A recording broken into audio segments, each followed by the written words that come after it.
Hello friend, स्वागत है dream job अड्डा एजुकेशनल यूट्यूब चैनल पे। आज से हम बिहार एसआई के लिए साइंस की क्लास लेके आ रहे हैं, जिसमें per day most important question जो बार बार एग्जाम में रिपीट हो रहे हैं उनके 20 क्वेश्चंस की सीरीज है। ये आपको जब तक एग्जाम हो जाएगा तब तक पर डे आपको 20 क्वेश्चंस को हम कराएंगे, जो कि डिफरेंट एग्जाम में आए हैं। हालांकि बिहार एसआई के भी बहुत सारे क्वेश्चन को हम कराएंगे जो कि बिहार के एसआई में रिपीट हुए क्वेश्चन है। यदि आपको इसकी पीडीएफ चाहिए तो पीडीएफ के लिए आप टेलीग्राम पे जाइए और वहाँ ड्रीम जॉब अड्डा, टेलीग्राम पे ड्रीम जॉब अड्डा सर्च करेंगे तो वहाँ पास इसकी पीडीएफ मिल जाएगी। यदि वीडियो पसंद आए तो चैनल को सब्सक्राइब कीजिएगा, वीडियो को लाइक और शेयर कीजिएगा। देखिए, अभी अगर आप तैयारी में नहीं लगे हैं तो अब से लग जाइए। आपको पता है कि साइंस का वेटेज आपका अच्छा खासा आता है। प्री में कम से कम 15 से 20 क्वेश्चन आ रहे हैं और ज़्यादा भी हो सकते हैं, इससे कम क्वेश्चन नहीं आते हैं। तो इसलिए साइंस को आपको करके ही जाना है। साइंस और करंट अफेयर दो ऐसे टॉपिक हैं जो आपको 40 से 45 नंबर दे जाएंगे, ठीक है। बाकी सारा चीज़ों को करना है, इसको भी आपको दिमाग में रखना है। तो मैं इन सब चीज़ों को और हार्डली सारे टॉपिक्स कवर हो जाएंगे, सब कुछ हो जाएगा। और जो भी क्वेश्चंस होगा उसको डीपली एनालिसिस करेंगे, जिससे कि आपके बहुत सारे क्वेश्चंस कवर हो जाए। तो चलिए स्टार्ट करते हैं अपने इस वीडियो को। देखिए, पहला क्वेश्चन है आपका कि प्रकाश वर्ष की इकाई क्या होती है। प्रकाश वर्ष की इकाई, तो प्रकाश वर्ष जो है किसकी इकाई है? ये आपकी दूरी की इकाई। कई लोग समय कर देते हैं पर ये गलत है, इसकी करेक्ट क्वेश्चन हो जाएगा दूरी। तो प्रकाश वर्ष जो होता है आपकी दूरी की इकाई होती है। तो इसका जो आंसर होगा ऑप्शन नंबर 1 करेक्ट हो जाएगा, ठीक है। कुछ और इम्पोर्टेंट पॉइंट आप लिखना चाहते हैं तो इसके बारे में लिख लीजिए। प्रकाश वर्ष, देखिए प्रकाश वर्ष के से भी कई क्वेश्चंस बन जाते हैं, जैसे कि 1 प्रकाश वर्ष बराबर आ जाता है 1 प्रकाश वर्ष, ठीक है। 1 प्रकाश वर्ष जो होगा ये आपका होता है 9.46 इंटू 10 की पावर 15 मीटर। आपको ये जो डेटा बता रहे हैं इनको आपको अच्छे से याद करके रखना है, एग्जाम में 100% आने के चांस होते हैं। देखिए, कुछ पॉइंट और है, जैसे बहुत इंपॉर्टेंट पॉइंट है, जैसे दूरी की सबसे बड़ी इकाई। दूरी की सबसे बड़ी इकाई अगर पूछ ले तो ये होता है पारसेक। दूरी की सबसे बड़ी इकाई, ठीक है, सबसे बड़ी इकाई ये आपकी होती है पारसेक। दूरी की सबसे बड़ी इकाई आपकी होगी पारसेक, ठीक है। ये काफी अच्छा क्वेश्चन है। देन एक चीज और लिख लीजिए कि जो पारसेक होता है, 1 पारसेक बराबर कितना होता है? 1 पारसेक बराबर हो जाएगा 1 पारसेक बराबर हो जाएगा 3.26 प्रकाश वर्ष। प्रकाश वर्ष, ठीक है। इन पॉइंट को भी याद रखें। देखिए, दूरी की सबसे बड़ी इकाई हो गई आपकी पारसेक, और अगर पूछे दूरी की सबसे छोटी इकाई तो दूरी की सबसे छोटी इकाई, सबसे छोटी इकाई कौन सी होती है? छोटी इकाई, दूरी की सबसे छोटी इकाई कौन सी होती है? ये होता है माइक्रोन होती है, 10 की पावर -6 होती है। ये हो गई माइक्रोन, ठीक है। माइक्रोन या माइक्रोन, ठीक है। एम है, ये 10 की पावर -6 मीटर होता है, mm होता है, ठीक है। इस चीज़ को आप याद रखिएगा। देखिए, समय जो होता है, समय देखिए यहाँ पास समय हो गया, द्रव्यमान हो गया, प्रकाश की तीव्रता, ये आपकी जो है फंडामेंटल यूनिट्स है। टोटल फंडामेंटल यूनिट्स कितनी होती हैं? अगर बात की एसआई पद्धति में जो मूल मात्रक कितने होते हैं, ये भी क्वेश्चन आ जाता है। एसआई पद्धति में, एसआई पद्धति में मूल मात्रक आपके 7 होते हैं, ठीक है। मूल मात्रक कितने होते हैं आपके? 6 यूनिट होते हैं। समय जो होगा, समय की यूनिट हो जाएगी सेकेंड होती है। द्रव्यमान की हो जाएगी केजी, यहाँ पर लिखने के लिए बना नहीं हुआ इसलिए मैं आप बता दे रहा हूँ। द्रव्यमान की होती है किलोग्राम। प्रकाश की तीव्रता जो होती है इसकी यूनिट हो जाती है कैंडेला। ये काफ़ी इंपॉर्टेंट है, प्रकाश की तीव्रता के पेपर में कई बार आता है। तो प्रकाश की तीव्रता की यूनिट क्या होगी, इकाई क्या हो जाएगी? ये हो जाएगी आपकी कैंडेला, ठीक है। इस पॉइंट को आप नोट डाउन कर लीजिएगा कॉपी में। नेक्स्ट क्वेश्चन में चलेंगे। एक आवर्धक लेंस क्या होता है? आवर्धक लेंस जो होता है ये एक प्रकार का आपका उत्तल लेंस होता है। उत्तल लेंस को पहचानेंगे कैसे? देखिए, जब भी आप डायग्राम पे देखिए इस प्रकार का कर्व मिल रहा है तो ये आपका उत्तल लेंस होता है। ये अवतल लेंस के लिए जब इनसाइड कर्व्ड होता है, ठीक है, इनसाइड कर्व होता है, ये आपका अवतल लेंस हो गया। अवतल लेंस ये आपका हमारा क्या होगा, ये हो गया उत्तल लेंस। ठीक है, उत्तल लेंस हो गया और वो अवतल। देखिए उत्तल दर्पण और अवतल दर्पण से भी कई क्वेश्चंस बनते हैं। तो उत्तल दर्पण के बारे में कुछ पॉइंट्स लिख लीजिए। एक साइड देखिए उत्तल दर्पण करवाए दे रहा हूँ और अगले साइड आपका अवतल, ठीक है, उत्तल दर्पण, ठीक है। उत्तल दर्पण में देखिए इंपॉर्टेंट पॉइंट्स लिख सकते हैं कि सबसे पहला पॉइंट है कि इसका प्रतिबिंब, ठीक है, इसका प्रतिबिंब कैसे बनता है, ठीक है। तो इसका प्रतिबिंब जो होगा, उत्तल दर्पण का जो प्रतिबिंब होगा, प्रतिबिंब काफ़ी इससे क्वेश्चन बनते हैं, ठीक है। इसका प्रतिबिंब जो होगा वस्तु से छोटा, सीधा और आभासी, ठीक है। वस्तु से छोटा बनेगा, सीधा बनता है और आभासी बनता है। इस चीज़ को आप नोट डाउन कर लीजिए, सीधा और आभासी, ठीक है। 3 पॉइंट। अवतल दर्पण में देखिए, चलिए यहीं पास अवतल दर्पण, इधर अवतल दर्पण, ठीक है, इधर अवतल दर्पण है, एक साइड आपका उत्तल दर्पण हो गया, ठीक है। अवतल दर्पण, उत्तल। देखिए उत्तल दर्पण प्रतिबिंब कैसे बने, वस्तु छोटा, सीधा और आभासी, ठीक है। एक चीज और, इसका प्रतिबिंब जो बनेगा ये क्या बनता है, ये आपका दर्पण के पीछे बनता है, ठीक है, ध्रुव और फोकस के बीच में, दर्पण के पीछे ध्रुव और फोकस में। और उत्तल दर्पण का उपयोग कहाँ किया जाता है, उपयोग से कई क्वेश्चंस बने हैं अभी तक। तो इसका उपयोग कहाँ किया जाता है, ये देखिए सोडियम यानी कि वेपर लैंप, यानी कि सोडियम परावर्तक लैंप में, और गाड़ी में जो पीछे की वस्तु को देखने के लिए, ठीक है। यहाँ पास लिख लीजिए सोडियम परावर्तक लैंप में, ठीक है, लैंप में। और सेकंड इसका यूज करते हैं जो गाड़ियाँ होती है आपकी, जो कोई भी 2 व्हीलर 4 व्हीलर हो गई, उन गाड़ियों में जो मिरर होता है पीछे की वस्तु को देखने के लिए, वो भी आपका कौन सा होता है, उत्तल दर्पण होता है। गाड़ियों में पीछे की वस्तुओं को देखने के लिए, पीछे की वस्तुओं को देखने के लिए, ठीक है, वस्तुओं को देखने के लिए। यही अवतल दर्पण का देखिए उपयोग काफ़ी, इसका उपयोग बहुत इंपॉर्टेंट है। इसका उपयोग कहाँ कहाँ होता है, इस चीज़ को आप लिख लीजिए। तो इसका उपयोग जैसे आपको जो दर्पण आपको दाढ़ी बनाने के लिए इस्तेमाल करते हैं, वो आपका अवतल दर्पण होता है, दाढ़ी बनाने वाला दर्पण हो गया। नेक्स्ट जो होगा, गाड़ियों की हेडलाइट होती है, गाड़ियों की हेडलाइट होगी, वो भी आपका अवतल दर्पण होता है। गाड़ियों की हेडलाइट, सर्च लाइट जिससे आप रोशनी करते हैं, वो भी आपका और एक अवतल दर्पण का एग्जाम्पल होता है, ठीक है। देखिए नेक्स्ट क्वेश्चन है, अस्थायी चुंबक निम्न में से बने, अस्थायी चुंबक जो है वो किससे बने होते हैं, तो अस्थायी चुंबक जो होते हैं ये आपका सॉफ्ट आयरन से बने, यानी कि मृदु लोहा से बने होते हैं, ठीक है। और ये स्थायी चुंबक की बात करेंगे तो स्थायी चुंबक एल्निको से बने होते हैं, ठीक है। स्थायी चुंबक किससे बने होते हैं, ये एल्निको के मिश्रण से, एल्निको के मिश्रण से बने होते हैं, ठीक है। ये 4th क्वेश्चन है, दाब बढ़ता है, यदि आपका प्रेशर बढ़ता है तो क्या होता है, ठीक है। इस चीज के बारे में, प्रेशर बढ़ता है तो 4 ऑप्शन है, आप खुद से भी आंसर कर सकते हैं। तो देखिए प्रेशर बढ़ता है, कैसे बढ़ता है, जब गहराई बढ़ने के साथ प्रेशर बढ़ता है, प्रेशर जो है गहराई बढ़ने के साथ बढ़ता है, ठीक है। देखिए प्रेशर का फॉर्मूला भी होता है, P बराबर होता है फोर्स अपन एरिया, ठीक है, प्रेशर बराबर फोर्स अपन एरिया, यानी कि, और इसकी यूनिट जो होती है वो होती है पास्कल, प्रेशर की यूनिट जो होती है पास्कल होती है। और देखिए यहाँ पर द्रव में अगर बात करेगा, द्रव में प्रेशर, द्रव में प्रेशर, ठीक है, द्रव में दाब P बराबर होता है आपका N D और G, ठीक। N क्या होता है, गहराई, क्या हो जाएगा, गहराई, ठीक है। यानी कि P प्रेशर जो होगा गहराई के डायरेक्टली प्रोपोर्शनल होगा, जितना गहरा जाएंगे प्रेशर उतना ही बढ़ता जाएगा। इसी क्वेश्चन का आंसर जो है इसी से लिया गया है, ठीक है। ये वाला भी है, इसको भी याद, ये दोनों फॉर्मूले आपको याद के रखना है। डी जो होता है वो आपका डेंसिटी होता है, डी आपका क्या होता है, डेंसिटी, डेंसिटी के भी अगर बढ़ेगी तब भी आपका प्रेशर बढ़ जाएगा, दाब बढ़ जाएगा।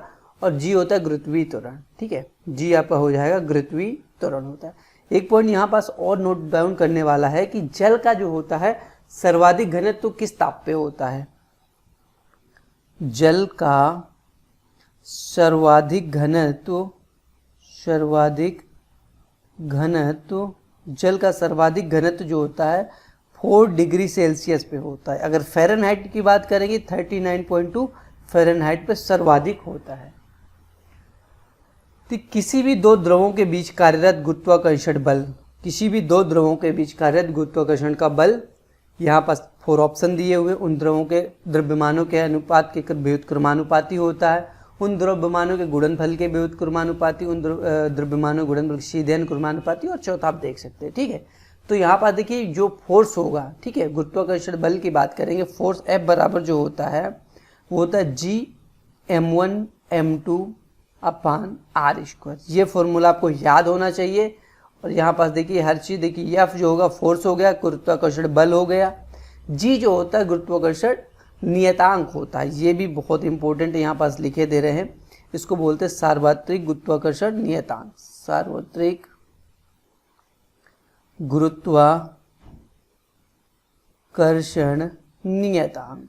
ठीक है, नियतांक थोड़ा सा यहाँ पास आप खुद नोट डाउन कर लीजिएगा, थोड़ा लिखने में थोड़ा सा दिक्कत हो रही है अभी। ठीक है, धीरे धीरे इस चीज़ को सुधार लेंगे। तो ये सार्वत्रिक गुरुत्वाकर्षण नियतांक, इसको कैपिटल G को बोलते हैं। और इसका वैल्यू कितना होता है, वैल्यू एग्जाम में कई बार आ जाता है, तो ये 6.67 into 10⁻⁻11 newton metre square upon kg²। Unit भी आपको याद रखना है, यूनिट भी आता है कि सार्वत्रिक गुरुत्वाकर्षण नियतांक की यूनिट क्या है, इससे भी आपके क्वेश्चंस बनते हैं। ठीक है, देन यहाँ पास देखिए कुछ पॉइंट्स हैं कि अब देखिए यहाँ पास M1 M2, देखिए M1 एंड M2 जो होता है ये आपके द्रव्यमान है, द्रव्यमान हो गए।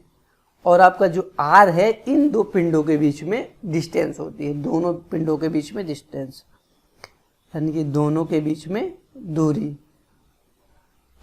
ठीक है, अब देखिए कि फोर्स क्या है, दोनों जो द्रव्यमान है उनके क्या है, डायरेक्टली प्रोपोर्शनल। और ये दो द्रव्यमान जो है इन दोनों का गुणनफल है। ठीक है, द्रव्यमानों का क्या है, गुणनफल है, तो उन द्रव्यमानों के गुणनफल के सीधे अनुक्रमानुपाती, तो आपको ऑप्शन नंबर C सही हो जाएगा। ठीक है, देखिए यहाँ पास एक पॉइंट और नोट करिए, स्मॉल जी भी कई बार पूछा जाता है। स्मॉल जी का मान होता है 9.8 मीटर पर सेकेंड स्क्वायर, कई बार इसको 10 भी ले लेते हैं। ठीक है, कई बार इसको 10 भी लेते हैं। और स्मॉल जी होता क्या है, ये गुरुत्व जनित त्वरण होता है, गुरुत्व जनित त्वरण, या फिर कह सकते हैं पृथ्वी का गुरुत्वाकर्षण फोर्स। ठीक है, और इसका मान जो होगा, स्मॉल जी का मान पोल और यहाँ पास जो होता है इक्वेटर, पोल का मतलब ध्रुव है, ध्रुव में सर्वाधिक होता है।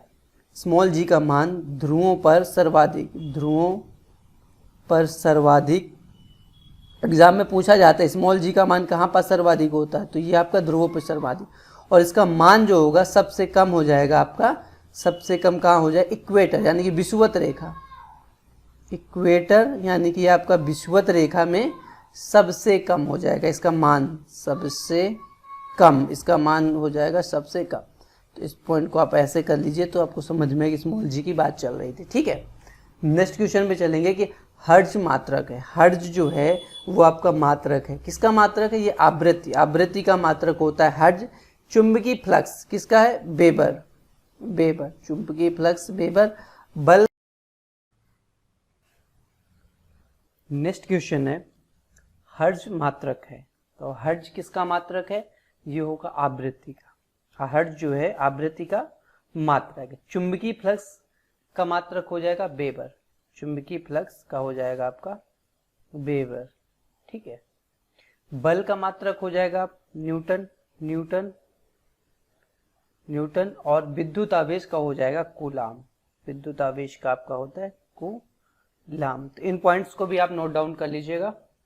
ठीक है, नेक्स्ट क्वेश्चन है निम्न में से ध्वनि की गति सर्वाधिक होती है। ध्वनि की गति निम्न में से सबसे ज्यादा किस में होती है, 0 डिग्री सेल्सियस पर वायु में, एयर में, 100 डिग्री सेल्सियस पर वायु में, पानी में और लकड़ी में। तो ध्वनि की जो गति होती है इसके बारे में लिख लीजिए कि ध्वनि की गति, ठीक है, ध्वनि की गति ये होती है ठोस में सर्वाधिक होती है, उसके बाद आपकी द्रव में होती है, और उसके बाद आपकी गैस में, यानी गैस में ध्वनि की गति सबसे कम होती है। तो अब इन ऑप्शंस में आप देख के बता सकते हैं, देखो लकड़ी ही सॉलिड है, पानी लिक्विड हो गई, और ये दोनों गैसेस हो गई। तो यहाँ पास इसका जो आंसर होगा ऑप्शन नंबर डी हो जाएगा, लकड़ी, यानी कि लकड़ी में ध्वनि गति सर्वाधिक होती है। देखिए ध्वनि तरंगे कई बार इसकी प्रकृति पूछ लेता है कि ध्वनि तरंगे किस प्रकार की तरंगे है। तो ध्वनि तरंगे जो है एक अनुदैर्ध्य तरंगे है। ध्वनि तरंगे जो है, ध्वनि तरंग जो है एक प्रकार की अनुदैर्ध्य तरंग है, ठीक है, अनुदैर्ध्य तरंगे, ठीक है, अनुदैर्ध्य तरंग है। चलिए नेक्स्ट क्वेश्चन पे चलते हैं। फ्यूज एक सुरक्षा उपकरण है जो एक तार से बना होता है, जो इससे बनी होती है, यानी कि फ्यूज जो तार है किससे बनी होती है। ये 4 ऑप्शंस है, आप खुद से भी कोशिश कीजिए आंसर देने के। तो फ्यूज के जो होता है, फ्यूज का जो गलनांक होता है, इसका जो करेक्ट आंसर होगा ऑप्शन नंबर हो जाएगा सी हो जाएगा, ठीक है। एक प्रकार की मिश्र धातु है, ठीक है, फ्यूज एक प्रकार की मिश्र धातु है। एक चीज और याद है कि फ्यूज को कई बार क्वेश्चन आता है कि फ्यूज को किस क्रम में जोड़ा जाता है। तो फ्यूज को परिपथ में हमेशा श्रेणी क्रम में जोड़ा जाता है। फ्यूज को परिपथ में हमेशा, फ्यूज को परिपथ में हमेशा श्रेणी क्रम में जोड़ा जाता है। कौन से क्रम में? श्रेणी क्रम में जोड़ा जाता है। फ्यूज को हमेशा किस क्रम में जोड़ा जाता है? श्रेणी क्रम में जोड़ा जाता है, ठीक है। एक पॉइंट और लिख सकते हैं, जो फ्यूज है किस चीज का बना होता है, फ्यूज मटेरियल जो होता है किस चीज का बना होता है, तो इसमें टिन और सीसा का मिश्रण होता है। टिन प्लस सीसा का मिश्रण होता है, ठीक है, टिन प्लस सीसा का मिश्रण होता है। इसमें टिन का जो परसेंट होता है 63% टिन होता है और बाकी 37% आपका सीसा होता है। इन दोनों का मिश्रण होता है, ठीक है। ये नेक्स्ट क्वेश्चन, बेकिंग सोडा का फॉर्मूला पूछा हुआ है। तो बेकिंग सोडा का क्या फॉर्मूला? बेकिंग सोडा को देखिए खाने वाला सोडा भी बोलते हैं, इसको बोलते हैं खाने का सोडा भी बोलते हैं, खाने का सोडा, ठीक है। बेकिंग सोडा को खाने का सोडा भी बोलते हैं। और इसका रासायनिक सूत्र अगर लिखना चाहते हैं, इसका रासायनिक सूत्र जो हो जाएगा, रासायनिक सूत्र जो होता है इसका, रासायनिक सूत्र होता है sodium bicarbonate. Sodium bicarbonate, sodium bicarbonate, bicarbonate, sodium bicarbonate, ठीक है, सोडियम बाइकार्बोनेट। और इसका फॉर्मूला होता है NaHNO3। बहुत ही ज्यादा एग्जाम में रिपीट होने वाला क्वेश्चन है, ठीक है। देखिए कुछ और सोडा देख सकते, जैसे धामन सोडा एग्जाम में आते हैं, इनमें बहुत ज्यादा कंफ्यूजन होता है बच्चों को। धामन सोडा, देखिए धामन सोडा जो होता है, धोने का सोडा जिसको बोलते हैं, उसको बोलते हैं सोडियम कार्बोनेट, इसको बोलते हैं सोडियम कार्बोनेट, ठीक है, कार्बोनेट। खाने का सोडा में सोडियम बाइकार्बोनेट हो जाता है, खाने के लिए बाई कर देंगे। और जो धामन सोडा जो होता है सोडियम कार्बोनेट। फॉर्मूला इसका हो जाएगा Na2CO3 इंटू 10H2O। धामन सोडा में वाटर ऐड होता है, धामन में समझ में आ रहा है कि वाटर हो जाएगा, ठीक है। एक और सोडा लिख लीजिए, कास्टिक सोडा। कास्टिक सोडा देखिए वीडियो थोड़ा सा बड़ी बन रही है, लेकिन आपके लिए बहुत ज्यादा महत्वपूर्ण है, ठीक है। कास्टिक सोडा को सोडियम हाइड्रोक्साइड बोलते हैं, इसको बोलते हैं सोडियम हाइड्रोक्साइड, ठीक है, हाइड्रोक्साइड, सोडियम हाइड्रोक्साइड, ठीक है। और फॉर्मूला अगर इसका लिखना चाहिए, ये होता है NaOH, सोडियम हाइड्रोक्साइड। इसकी PDF के लिए पहले बता चुके, टेलीग्राम पे जाइए और ड्रीम जॉब अड्डा को सर्च कीजिएगा, वहां से इसकी PDF मिल जाएगी। नेक्स्ट क्वेश्चन, निम्न में से सर्वाधिक ऋणात्मक तत्व क्या? देखिए आवर्त सारणी जो होती है, आवर्त सारणी में जब हम ऊपर से नीचे जाते हैं, ठीक है, ऊपर से जब हम नीचे जाते हैं टॉप टू बॉटम, यानी कि ऊपर से नीचे की तरफ जब भी हम आवर्त सारणी में जाएंगे, तो विद्युत ऋणात्मकता जो होती है डिक्रीज होती है, यानी कि नेगेटिविटी जो होगी, ऋणात्मकता जो होगी, ऋणात्मकता डिक्रीज होगी, कम होगी। जब हम कहां से जाएंगे? Top to bottom, top to bottom periodic table में। यही अगर आप पीरियोडिक टेबल में लेफ्ट से राइट जाएंगे, यानी कि लेफ्ट से राइट की तरफ जाएंगे, राइट, तो निगेटिविटी जो होगी, ऋणात्मकता जो होती है वो बढ़ती है, ठीक है, बढ़ेगी। आपको लगभग सारे एलिमेंट्स याद होना चाहिए पीरियोडिक टेबल में, तभी इन सब चीजों क्वेश्चन को कर पाएंगे। तो यहाँ पास देखिए जो इसका जो क्रम हो जाएगा, देखिए आयोडीन, उसके बाद क्लोरीन, उसके बाद आपका ब्रोमीन, और उसके बाद आपका ये हो जाएगा, ठीक है। तो इसमें जो आपका आंसर हो जाएगा फ्लोरीन, लास्ट में आप, ये आपका फ्लोरीन था, ठीक है, फ्लोरीन था। लास्ट में आपका आयोडीन हो जाएगा, ये आयोडीन, ये आपका फ्लोरीन। एक मिनट थोड़ा सा यहाँ पास पीडीएफ में आपको कंफ्यूजन हो जाएगा, ठीक है। तो देखिए सबसे ज्यादा हो गया आपका फ्लोरीन हो गया, फिर क्लोरीन, ब्रोमीन, आयोडीन। तो इसका जो आंसर होगा ऑप्शन नंबर सी हो जाएगा, फ्लोरीन। दूध से दही का निर्माण, दूध से दही का निर्माण होता है इन जो चारों के देख सकते हैं आप, ये होता है लैक्टोप्लेसिस के कारण। लैक्टोप्लेसिस जो होता है बैक्टीरिया होता है, ये एक प्रकार का बैक्टीरिया है जिसके कारण दूध जो है दही में कन्वर्ट हो जाता है, ठीक है। दूध का क्या होता है, दही में हो जाता है। अब देखिए दूध में एक प्रोटीन पाया जाता है, कैसीन नाम का प्रोटीन पाया जाता है दूध में। इस चीज को भी कई बार आता है, दूध में कौन सा प्रोटीन, दूध में कैसीन प्रोटीन पाया जाता है, कैसीन नाम का प्रोटीन पाया जाता है, ठीक है, प्रोटीन पाया जाता है। और जीसी का काम होता है दूध को दही में कन्वर्ट करना, दूध को दही में बदलना, दही में बदलना, ठीक है। ये दूध को दही में बदलता है। देखिए नेक्स्ट, परमाणु के नाभिक का मॉडल किसने दिया, परमाणु के नाभिक का मॉडल दिया था रदरफोर्ड ने। तो इसका जो आंसर हो जाएगा ऑप्शन नंबर आपका बी हो जाएगा, ठीक है। थॉमसन ने क्या किया था, इन्होंने इलेक्ट्रॉन की खोज की थी, इलेक्ट्रॉन की, जे थॉमसन ने इलेक्ट्रॉन की खोज की थी, इलेक्ट्रॉन की खोज की थी, ठीक है। इलेक्ट्रॉन की खोज जे थॉमसन से। अब देखिए यहाँ पर दो चीज बचे, बोहर और डी ब्रोगली।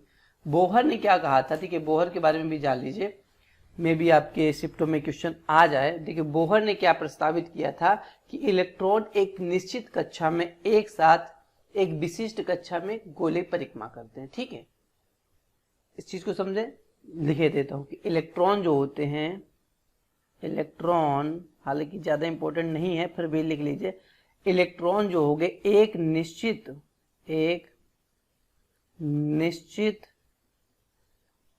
कक्षा में, ठीक है, एक निश्चित कक्षा में, कक्षा के साथ, इलेक्ट्रॉन जो हो गए एक निश्चित कक्षा के साथ एक विशिष्ट कक्षा में, ठीक है, गोले की परिक्रमा करते हैं, ठीक है, गोले की परिक्रमा करते हैं के साथ गोले की परिक्रमा। या फिर आप कह सकते हैं कि बोहर मॉडल के अनुसार, ठीक है, बोहर मॉडल के अनुसार इलेक्ट्रॉन उच्च ऊर्जा स्तर तक, इलेक्ट्रॉन जो होगा एक उच्च ऊर्जा स्तर तक उत्तेजित होने के लिए फोटान के रूप में ऊर्जा को अवशोषित करते हैं, ठीक है।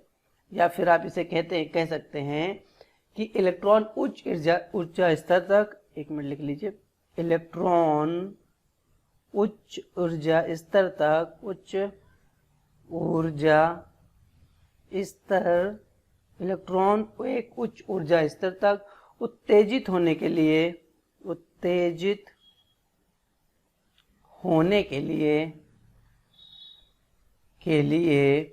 फोटान के रूप में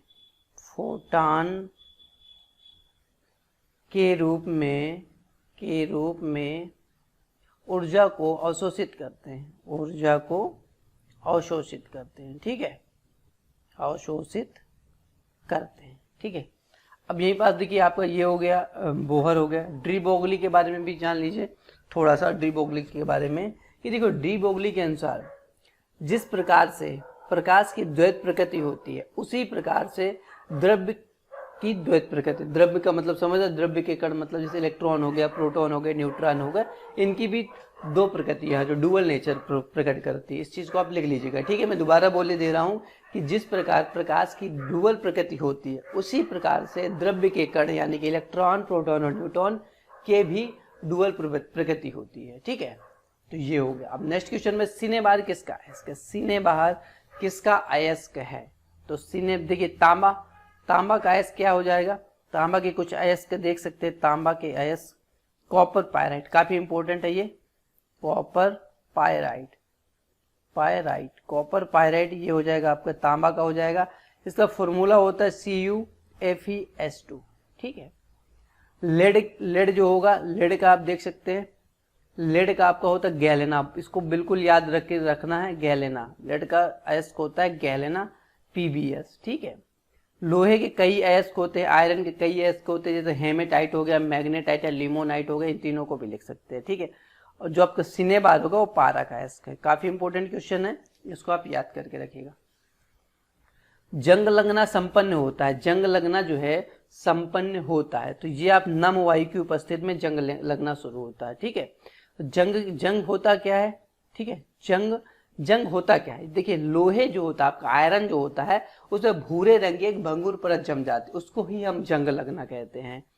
लोहे पर जो आयरन होता है, लोहे पर भूरे रंग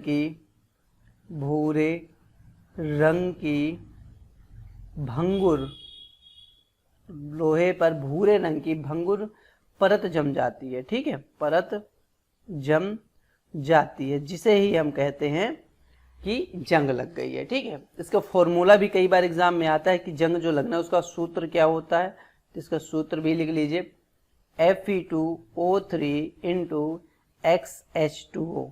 ठीक है, देखिए यहाँ पास 2-3 क्वेश्चन और बनते हैं जंग लगने से। ठीक है, देखिए जंग लगने से इंपॉर्टेंट, यहाँ देखो, जंग लगने से लोहे का जो भार होता है, लोहे का वजन बढ़ जाता है, लोहे का वजन बढ़ जाता है। ठीक है, ये क्वेश्चन आया हुआ बहुत बार रिपीट करता है कि जब जंग लग जाती है तो लोहे का जो वजन बढ़ता है, घटता है, कुछ भी नहीं होता है। ठीक है, एक और यहाँ से इंपॉर्टेंट क्वेश्चन बनता है कि जब जंग लगना जो होता है, जंग लगना किस प्रकार की अभिक्रिया का उदाहरण, तो जंग लगना जो है एक प्रकार, देखिए जंग लगना जो है ये आपका ऑक्सीकरण अभिक्रिया का उदाहरण है। ठीक है, अभिक्रिया का उदाहरण है, या एक प्रकार की ऑक्सीकरण अभिक्रिया है। ठीक है, का उदाहरण है। चलिए नेक्स्ट क्वेश्चन है, कोयला गैस किस किस का मिश्रण है, कोयला गैस जो होती है वो किसका मिश्रण है, तो कोयला गैस, देखिए कोयला गैस जो होगा वो आपका मिश्रण होगा CH4, देखो CH4 हो गया, CO प्लस H2 हो जाएगा। ठीक है, तो कोयला गैस जो होगा CH4 CO प्लस H2, इसका ऑप्शन नंबर सी हो जाएगा। ठीक है, ऑप्शन नंबर इसका आपका सी हो जाएगा। CO प्लस H2 इसको बोलते हैं water gas, CO plus N2 producer gas बोलते हैं, प्रोड्यूसर गैस इसको बोलते हैं, प्रोड्यूसर गैस कहते हैं इसको। ठीक है, देखिए यहाँ पर 2-3 और फॉर्मूले लिखिए जो एग्जाम में बार बार रिपीट होते हैं, जैसे पीतल जो होता है वो किस किस का मिश्रण होता है, पीतल जो होता है वो होता है कॉपर प्लस जिंक। उसके बाद कांसा, ये भी कई बार रिपीट होता है, कांसा किसका मिश्रण है, ये कॉपर प्लस एसेंटीन का हो जाता है। एक और लिख लीजिए जर्मन सिल्वर। ठीक है, जर्मन सिल्वर काफी ज्यादा कंफ्यूजन क्रिएट करने वाले क्वेश्चन है, इसका फॉर्मूला है, तो देखो copper plus zinc plus nickel होता है जर्मन सिल्वर में, इनको भी आप नोट डाउन कर लीजिए। ठीक है, देखिए साइनो कोबालामिन निम्न में से किसका रासायन, देखो बहुत ही वीडियो बहुत बड़ी हो चुकी है, आधा घंटे के लगभग पहुंचने वाली है, इसलिए मैं थोड़ा सा स्पीड में कराऊंगा। ठीक है, और मैं आपको बोले दे रहा हूँ, आप नोट डाउन कर लीजिएगा। ठीक है, देखो साइनो कोबालामिन होता है विटामिन बी वाला। ठीक है, विटामिन B1 का रासायनिक सूत्र होता है थायमीन। ठीक है, थायमीन हो जाएगा। विटामिन B2 B2 को बोलते हैं राइबोफ्लेविन,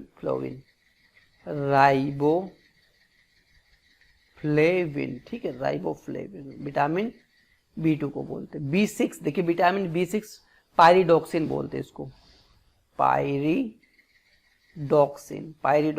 ठीक है, विटामिन B6 को बोलते हैं पायरिडॉक्सिन बोलते हैं विटामिन B6। ठीक है, नेक्स्ट क्वेश्चन है मलेरिया रोग का कारण है। ठीक है, मलेरिया रोग किसके कारण, विषाणु, जीवाणु, माइकोप्लाज्म, प्रोटोजोआ। तो मलेरिया जो होता है वो आपका होता है प्रोटोजोआ के कारण, तो इसको ऑप्शन नंबर डी सही हो जाए। देखो विषाणु यानी कि वायरस के कारण कौन कौन से रोग हो, 2-3 रोग आप लिख सकते हैं, जैसे रेबीज जो होता है आपका वायरस के कारण होता है। उसके बाद आपका पोलियो रोग भी जो होता है वो भी आपका विषाणु के कारण ही होता है।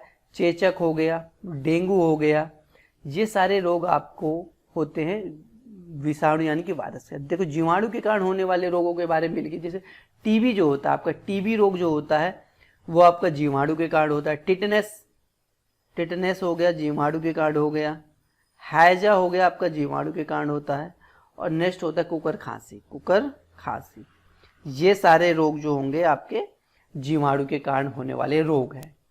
ठीक है, नेक्स्ट निम्न में से कौन सा रक्त समूह व्यक्ति में सर्वदाता, सर्वदाता कौन सा होता है, विटामिन ओ जो होता है सर्वदाता होता है। विटामिन ए बी जो होगा ये सर्वग्राही होगा, यानी कि सारे रक्तों से ये रक्त को ग्रहण कर सकता है। ठीक है, रक्त का पीएच मान भी लिख लीजिए, रक्त का पीएच वैल्यू ये काफी बार एग्जाम में रिपीट हुआ 7.4। देखिए रक्त जो है एक प्रकार का तरल संयोजी ऊतक है। क्या है, तरल संयोजी ऊतक। रक्त एक प्रकार का तरल संयोजी ऊतक है। ठीक है, और जो रक्त समूह की खोज किसने की थी, रक्त समूह की खोज, इसको भी लिख लीजिए, समूह की खोज, रक्त समूह की खोज किसने की थी, ये की थी कार्ल लैंडस्टीनर ने की थी, कार्ल लैंडस्टीनर ने।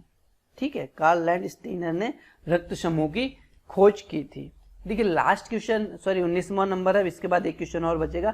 लार जो है मनुष्य की लार में पाया जाने वाला एंजाइम, तो मनुष्य की लार में कौन सा एंजाइम पाया जाता है, टाइलिन पाया जाता है। और जो आपका पेप्सिन, देखिए पेप्सिन, रेनिन, लाइपेज, 3 ऐसे एंजाइम होते हैं जो अमाशय में पाए जाते हैं। ठीक है, अमाशय से निकलने वाले, ठीक है, से निकलने वाले। ठीक है, तो अमाशय से कौन कौन से निकलते हैं, पेप्सिन, रेनिन और लाइपेज, ये 3 जो है अम्ल जो होते हैं, एंजाइम जो होते हैं, वो आपके अमाशय से निकलते हैं। 3 एंजाइम जो होंगे आपके अमाशय से निकलते हैं। ठीक है, तो पेप्सिन, रेनिन, लाइपेज। ठीक है, पेप्सिन हो गया। लास्ट क्वेश्चन है आपका कि आर्थ्रोपोडा का अर्थ है, आर्थ्रोपोडा का अर्थ है। ठीक है, आर्थ्रोपोडा जो होते हैं इसके बारे में पॉइंट सब नोट डाउन कर सकते हैं कि आर्थ्रोपोडा जो संघ समूह होता है जंतु समूह का, ये सबसे बड़ा संघ फाइलम है। ठीक है, आर्थ्रोपोडा जंतु समूह में सबसे बड़ा फाइलम है, सबसे बड़ा फाइलम है। ठीक है, समूह है। ठीक है, इसको फाइलम या समूह कहते। इस जंतु जो, जिस समूह के जो जंतु होंगे इनके जो कि संधित पैर पाए जाते हैं, संधित पैर। एग्जाम्पल में आप जैसे हो गया केकड़ा हो गया, केकड़ा इसी समूह का है। स्पाइडर हो गया, मकड़ी इसी समूह का है। मच्छर हो गए और मक्खी हो गए। ठीक है, जो जितने भी जिनके पैर संधित पाए जाते हैं, एक साथ काफी पैर एक साथ जुड़े होते हैं, वो इसी समूह का है। तो आज की वीडियो में बस इतना ही, नेक्स्ट वीडियो कल लेके आएंगे। यदि वीडियो पसंद आए तो चैनल को सब्सक्राइब कीजिए, वीडियो को लाइक और शेयर करना मत भूलिए। Thank you.